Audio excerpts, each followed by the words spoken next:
Everyone welcome to an money Telugu. ఈ రోజు true Alt bio energy IPO గురించి చూద్దాం. ఈ ఐపీఓ సెప్టెంబర్ 25th రోజు ఓపెన్ అయింది, 29th రోజు క్లోజ్ అయిపోతుంది. ఈ ఐపీఓలో వీళ్ళు 839 crore ఆఫ్ ద అమౌంట్ అయితే రేజ్ చేయాలనుకుంటున్నారు. వీళ్ళు ఒక షేర్ ప్రైస్ వీళ్ళు 496 రూపీస్ గా ఫిక్స్ చేశారు. ఒక లాట్ లో 30 షేర్స్ ఉంటాయి. టోటల్ గా ఫ్రెష్ ఇష్యూ ద్వారా 750 crore ఆఫ్ ద అమౌంట్ అయితే రేజ్ చేస్తున్నారు. ఆఫర్ పర్ సేల్ ద్వారా 89 crore ఆఫ్ ద అమౌంట్ అయితే రేజ్ చేస్తున్నారు.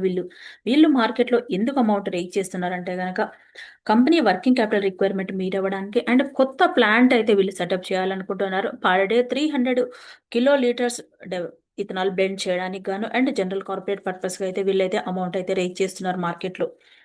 ఈ కంపెనీకి అయితే డామ్ క్యాపిటల్ అడ్వైజర్ వాళ్ళు అండ్ ఎస్బీఐ క్యాపిటల్ మార్కెట్ వాళ్ళు ఉన్నారు లీడ్ బుక్ రన్నర్గా. ఈ కంపెనీలో యాంకర్ ఇన్వెస్టర్ ద్వారా కూడా 251 crore ఆఫ్ ద అమౌంట్ అయితే రేజ్ చేశారు వీళ్ళు. ఈ రోజు గ్రే మార్కెట్ ప్రీమియం కూడా ఈ కంపెనీకి అయితే 20% చూపిస్తుంది. ఈ కంపెనీలో యాంకర్ బుక్ ద్వారా టాటా మ్యూచువల్ ఫండ్ వాళ్ళు ఉన్నారు, టాటా ఇన్ఫ్రాస్ట్రక్చర్ ఫండ్ వాళ్ళు ఉన్నారు, హెచ్డిఎఫ్సి ట్రస్ట్ కంపెనీ లిమిటెడ్ వాళ్ళు ఉన్నారు, Invesco India small cap fund వాళ్ళు ఉన్నారు and SBI general insurance company కానీ ఎడ్లివిస్ ట్రస్టీషిప్ కంపెనీ వాళ్ళు ఉన్నారు. ఈ కంపెనీలో యాంకర్ బుక్ ద్వారా వీళ్ళ బిజినెస్ చూసుకుంటే బయో ఎనర్జీ బ్లెండింగ్ సెగ్మెంట్ లో ఉన్నారు వీళ్ళు. అంటే ఇథనాల్ ని బ్లెండ్ చేసి పెట్రోల్ తయారు చేయడం కానీ అండ్ బయో గ్యాస్ తయారు చేయడం కానీ ఉన్నారు వీళ్ళు.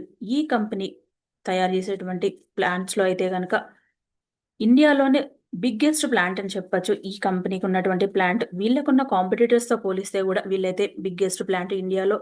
పర్ డే 1800 కిలోలీటర్స్ అయితే ఇథనాల్ అయితే బ్లెండ్ చేసి ప్రొడక్షన్ అయితే చేయొచ్చు. ఈ కంపెనీ కర్ణాటకలో సెటప్ చేశారు వీళ్ళు.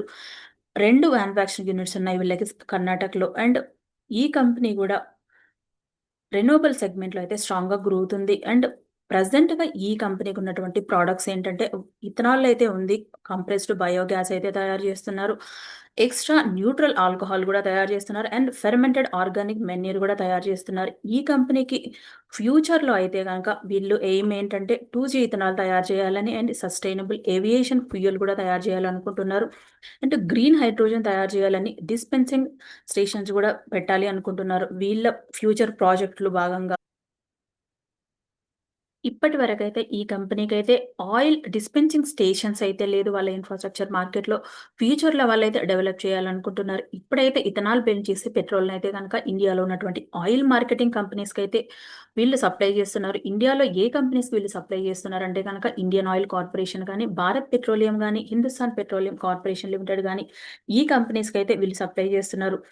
అంటే వీళ్ళకి కాంపిటీటర్స్ ఎవరైతే ఉన్నారో చూసుకుంటే ఇండియాలో బలరాంపూర్ చిన్ని మిల్స్ వాళ్ళు ఉన్నారు and Triveni engineering and industries limited వాళ్ళు ఉన్నారు, Dalmia Bharat sugar and industries limited వాళ్ళు కూడా ఉన్నారు. అండ్ ఇండియన్ గవర్నమెంట్ కూడా కొంత సపోర్ట్ ఇస్తుంది ఈ bio fuels and ethanol bending segment లో. గవర్నమెంట్ కూడా బయో ఫ్యూయల్ పాలసీ అనేది ఇంప్లిమెంట్ చేస్తున్నారు. ప్రెసెంట్ గా కూడా ఈ పాలసీ కింద ఇండియన్ గవర్నమెంట్ కొంత ఇన్సెంటివ్స్ అయితే ప్రొవైడ్ చేస్తుంది పిఎల్ఐ స్కీమ్ కింద ఈ కంపెనీస్ కి ఇథనాల్ బెండ్ చేసే సెగ్మెంట్ లో. And interest free loans provide చేయడం కానీ, కంపెనీస్ కి కొంత ఇన్సెంటివ్స్ ప్రొవైడ్ చేయడం కానీ ప్రొవైడ్ చేస్తుంది గవర్నమెంట్. ఈ కంపెనీకి అయితే ఇది ఒక పాజిటివ్ న్యూస్ అనే చెప్పొచ్చు. అండ్ ఈ కంపెనీ రిజల్ట్స్ ఎలా ఉన్నాయో చూసుకుంటే ఈ కంపెనీకి అయితే కనుక రెవెన్యూ కూడా ఇయర్ ఆన్ ఇయర్ కంపారిజన్ లో 1900 crore అయితే ఉంది. లాస్ట్ ఇయర్ అయితే 1280 crore గానే ఉంది. ప్రాఫిట్ ఆఫ్టర్ ట్యాక్స్ కూడా 147 crore గా ఉంది 2025 లో. లాస్ట్ ఇయర్ 24 లో కనుక 32 crore గా ఉంది. ఎబ్రిటా కూడా గ్రో అయింది ఇయర్ ఆన్ ఇయర్ కంపారిజన్ లో. ఆర్ఓఈ కనుక 28.27 గా ఉంది. ఈ కంపెనీ టోటల్ మార్కెట్ షేర్ ఇండియాలో చూసుకుంటే 3.6% గా ఉంది ఇథనాల్ బ్లెండింగ్ మార్కెట్ సెగ్మెంట్ లో. ఈ కంపెనీ హైయెస్ట్ బ్లెండర్ గా ఉంది ఇండియాలో ఇథనాల్ బ్లెండింగ్ సెగ్మెంట్ లో. వీళ్ళకి అయితే హ్యూజ్ కెపాసిటీ ఉంది కంపేర్ టు కాంపిటీటర్స్ తో పోలిస్తే. అండ్ వీళ్ళు కొత్త ప్లాంట్ ను కూడా సెటప్ చేయాలనికే ఇప్పుడు మార్కెట్ లోకి అయితే ఐపీఓ ద్వారా అమౌంట్ అయితే రేజ్ చేస్తున్నారు వీళ్ళు. ఈ కంపెనీ టోటల్ మార్కెట్ క్యాప్ అయితే కనుక 4253 crore గా ఉంది.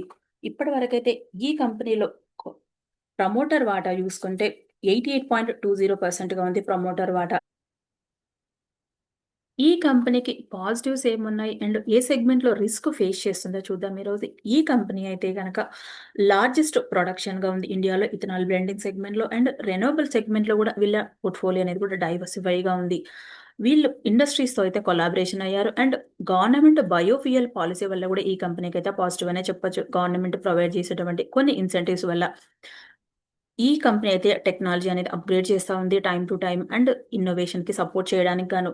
ఈ కంపెనీ కొంత రిస్క్ అయితే ఫేస్ చేస్తుంది మార్కెట్‌లో.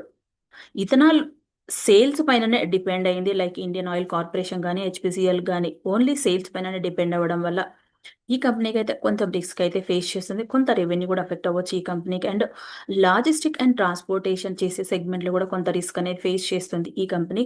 అండ్ రి రా మెటీరియల్ ఏదైతే ఉందో అది సీజన్‌గా అవైలబిలిటీ మాత్రమే ఉంటుంది కాబట్టి, రా మెటీరియల్ అవైలబిలిటీ లేకపోతే ఇథనాల్ బ్లెండ్ అనేది కూడా అవ్వదు. అది కూడా ఒక కొంచెం రిస్క్ అనే చెప్పొచ్చు ఈ కంపెనీకి. అండ్ కొన్ని సిట్యుయేషన్స్‌లో లేబర్ వల్ల కూడా కొంత ప్రాబ్లమ్స్‌ని అయితే ఫేస్ చేస్తున్నారు ఈ కంపెనీ వాళ్ళు. అంటే గవర్నమెంట్ పాలిసీస్ అయితే ఎప్పుడైతే చేంజెస్ అవుతూ ఉంటాయి. ఎప్పుడూ ఒకే రకంగా ఉండవు గవర్నమెంట్ పాలిసీస్ అనేటివి గూడా. అండ్ ఈ కంపెనీకైతే గనక కెనరా బ్యాంక్ సెక్యూరిటీ వాళ్ళు చెప్తున్నారు. ఓన్లీ సబ్‌స్క్రైబ్ అని మాత్రమే చెప్తున్నారు ఈ ఐపీఓకి. ఈ ఐపీఓ ఓన్లీ లిస్టింగ్ గెయిన్స్‌కి మాత్రమే చూడాలనేది నా ఒపీనియన్. లాంగ్ టర్మ్ కోసం గూడా చూడొచ్చు కానీ, కొంత రిస్క్ అయితే ఫేస్ చేస్తుంది. ఎస్పెషల్లీ రా మెటీరియల్ వల్ల గూడా, రా మెటీరియల్ అనేది గూడా ఎప్పుడు గూడా సీజనల్‌గానే అవైలబిలిటీ ఉంటుంది. ఈ ఇథనాల్ బ్లెండింగ్ చేసే కంపెనీస్‌కి. రా మెటీరియల్ లేకపోతే వాళ్ళ ప్రొడక్టే మ్యానుఫ్యాక్చరింగ్ అవ్వదు గాబట్టి, కొంత రిస్క్ అనే చెప్పొచ్చు. అండ్ గవర్నమెంట్ పాలిసీస్ గూడా టైమ్ టు టైమ్ చేంజ్ అవుతూ ఉంటాయి. ఇది గూడా ఒక కొంత రిస్క్ అనే చెప్పొచ్చు మార్కెట్‌లో. ఈ ఐపీఓ అయితే అప్లై చేయండి. ఓన్లీ లిస్టింగ్ గెయిన్స్‌కి మాత్రమే చూడండి ఈ ఐపీఓని. ఈ వీడియో గనక మీకు నచ్చినట్టయితే లైక్ చేయండి, షేర్ చేయండి, కామెంట్ చేయండి, ఛానెల్‌ని సబ్స్క్రైబ్ చేయండి.